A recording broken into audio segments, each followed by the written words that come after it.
Hey folks, this is dusT and welcome to another edition of the Rapid Recap over here at Rivalry, where we try to bring you all of the top CSGO stories from the last week. At the top of the show, we hit you with the headlines nice and fast so you can get in and out of here, but if you'd like to, we hit you with the deeper details later on. So without further ado, let's get into those headlines. First up, we have some news that G2 is looking to make changes as they are going to be trialing Mixwell in place of Xizt. And other big team news, despite their recent success, Fnatic is looking to replace Golden with Xizt. Kinguin's also decided to make some moves as they've added 3 new players, including the veteran Taz. And then ENCE is going to be returning to CSGO, having already signed allu to a 2-year contract. In event news, we have the grand finals for WESG 2017 kicking off this week, but unfortunately they're off to a rough start as some teams have already dropped the event and some players are having issues with their hotels. Now, DreamHack have completed their invite list for their Masters event in Marseille with qualifiers on the horizon soon, and EPL has revealed their Season 7 finals slot distribution. We've also gotten news from Copenhagen Games that they've invited another team and they've released their broadcast talent list as well. And to wrap up some of the event news here, we do have Godsent and Gambit qualifying for ECS Seasons 5, which will complete the team list for the European side of ECS.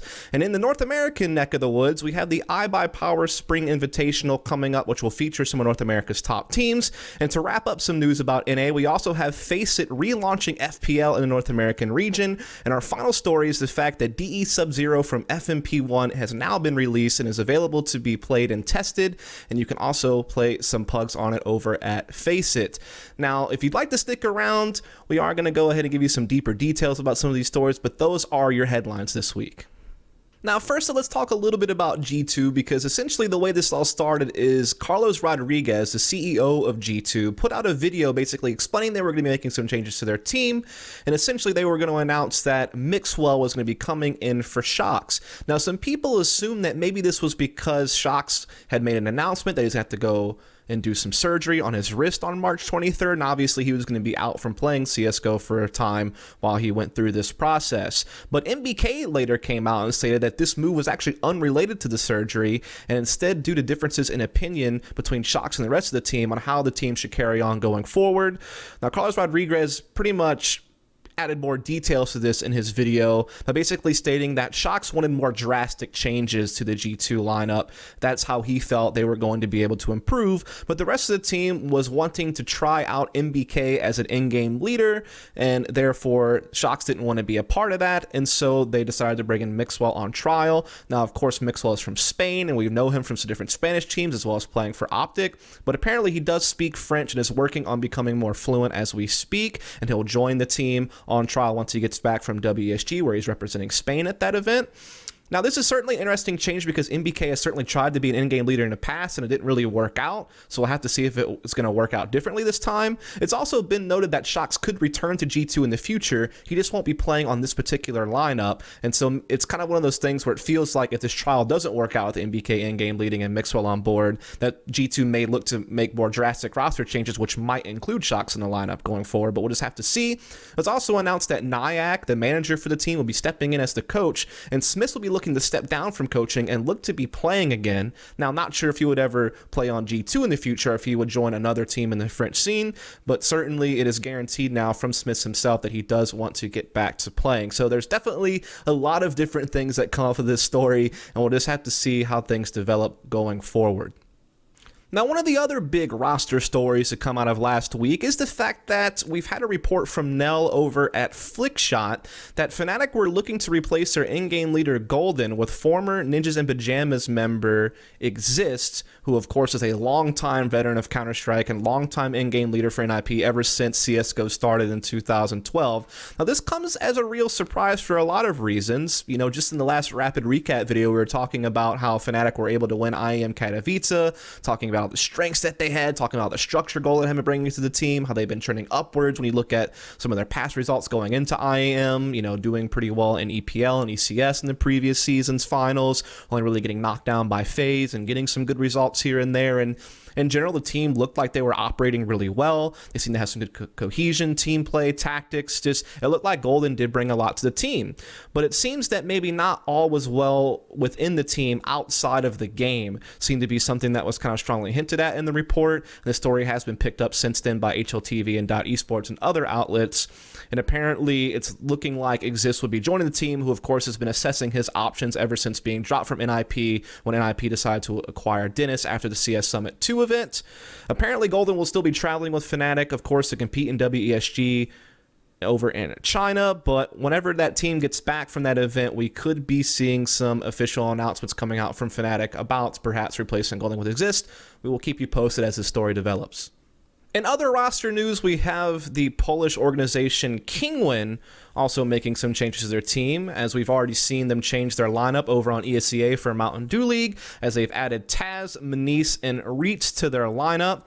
Now, there was already kind of a report about this over from Flickshot France earlier this month, and so this basically just confirms that move now with an official announcement from Kinguin themselves. Of course, Taz has been looking for a team ever since getting benched by Virtus.pro, where he basically spent his entire CSGO career on that team. I mean, he did play for ESC Icebox and then Universal Soldiers, and then Universal Soldiers is what turned into Virtus.pro, but he's basically been playing alongside, the core of this team since the game's creation coming out in 2012. So this is certainly a big move, and we already knew of that because of him being benched, and Mihu obviously has been playing with Virtus.pro since then, as apparently Mihu was actually on loan to VP from Kinguin. So it'll be interesting to see how that all shakes down. But again, we have Manice and Xizt also coming in, who are formerly playing for Pride, which was a team that was kind of working its way up in the Polish scene alongside Kinguin as being one of those challengers to Virtus.pro for the top team of Poland. Had some cool online results here or there, had done well, in general, just kind of working their way up. So this is certainly an interesting move, at least Pride missing 2 players that they'll have to fill as well.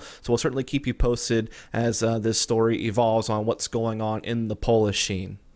Now, we've also had news coming out of the Finnish scene that ENCE is going to be returning to Counter-Strike, and they have already signed allu to a 2-year deal, which is going to be marking his return to the organization after having played with them previously before he played with FaZe. I have a direct quote here from allu that basically says, "I have now decided to return home, and I look forward to representing ENCE in Finland going forward."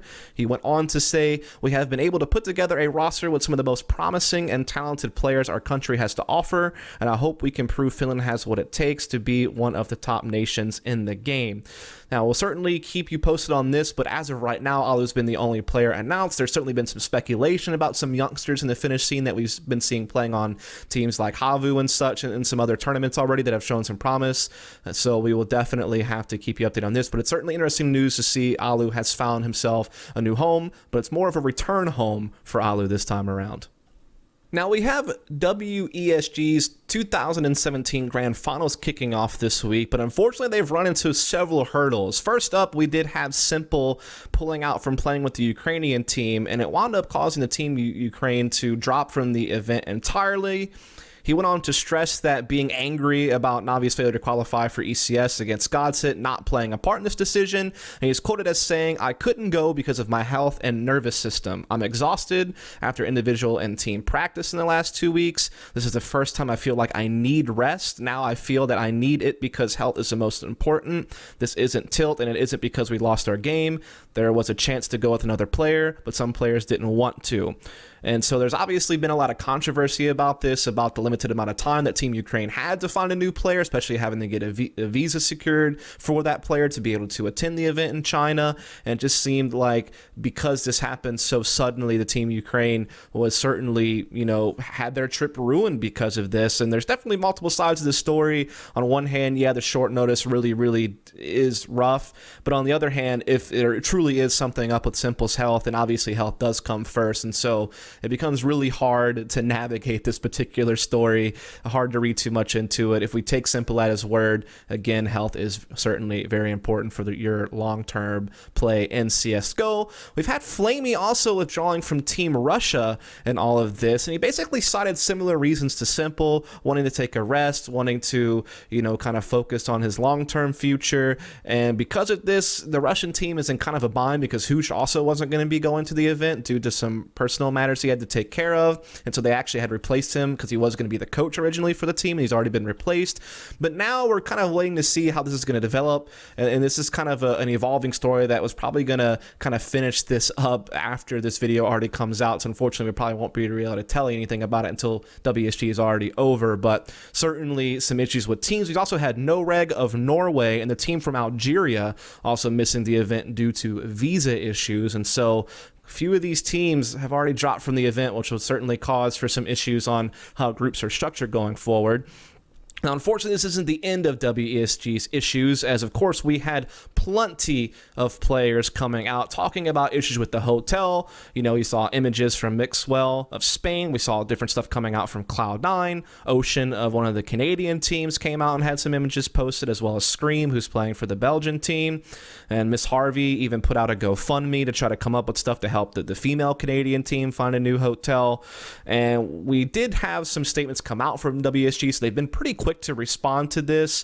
They have recently even announced, quote, "We have already arranged for some players with serious room problems to move into the new hotel. We will arrange for the remaining players as soon as possible. We sincerely apologize again for the poor living conditions." Now, later on, they came out with a more detailed description of the issue.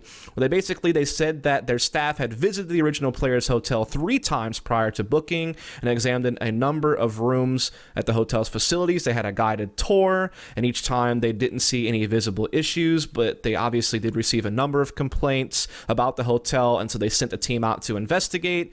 And once they got there, they did certainly notice that the hotel had a lot of issues, and there was something the hotel management were able to do to resolve it in a timely manner, and it led to them making the decision to move all the players into new hotels. And they've already begun the search for these new hotels to try to immediately accommodate over the 500 people who are being affected by this.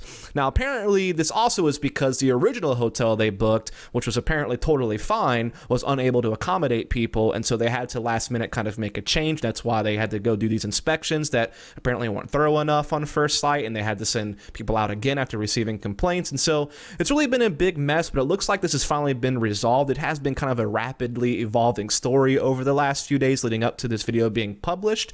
And so hopefully this means that everything is going to be taken care of, and hopefully we can just focus on having a cool event. Obviously, this is taking place this week. There's $1.5 million up for grabs. There's teams representing different nations at this event. Obviously some teams have had the drop already, but there was originally 32 teams in the event from several different countries. Obviously there's some full teams there, like Cloud9 from the USA and SK from Brazil. Then of course Fnatic from Sweden. Several other mixed teams were going to be involved in this from the get-go. So hopefully we'll be able to still have a positive ending to the grand finals here at WESG. Now, we've had more details come out about the invited teams to DreamHack Masters Marseille. From the last video to now, we've had it announced that Navi, Gambit, NIP, Fnatic, and Envious have been invited. We've also seen Tyloo qualify by beating Tainted Minds in the finals of the Asian Pacific qualifiers. And now there's only 3 teams left to be determined, 2 of which will come from a European qualifier and 1 of which will come from a North American qualifier. Now, the team list is up there on screen, so you can pause it if you want to quickly read through all the teams, but we are finally wrapping up this event and getting the final details of what should be a fantastic event, as the DreamHack Masters events always are, with plenty of prize money on the line, in a great location, great tournament format, all the best teams in the world basically going to be there, so it should be a good time. Now, we've had some more details come out about the Season 7 Pro League Finals from ESL, as we've now seen that the slots for Europe has grown by 1. It used to be 6 slots, now it will be 7, while North America will still have 6 slots, even though their league now only has 12 teams due to the departures of Misfits and CLG.